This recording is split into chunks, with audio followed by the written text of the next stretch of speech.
One quick answers, and we'll wrap this up. Okay.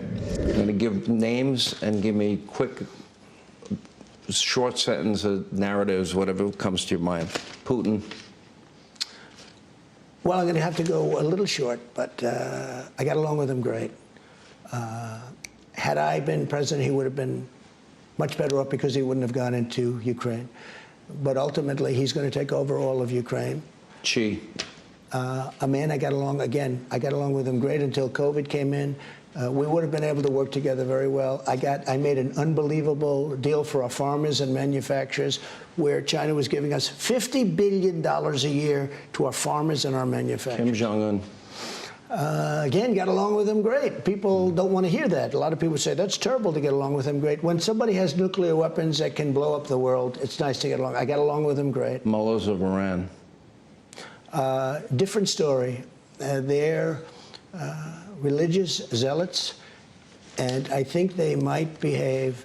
You know, when you mention Kim Jong-un, he's not crazy. He's very smart.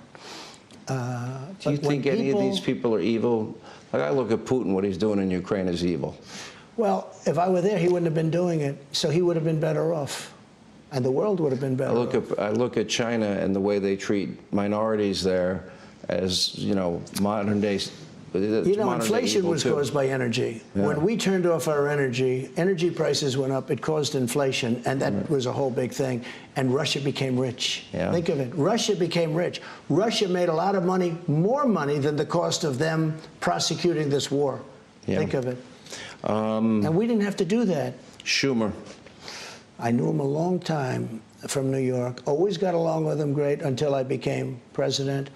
McConnell. Not good.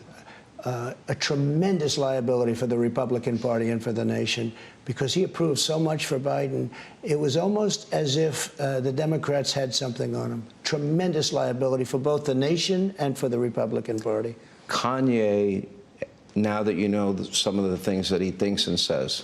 Well, you know, when I was with him, he didn't say that.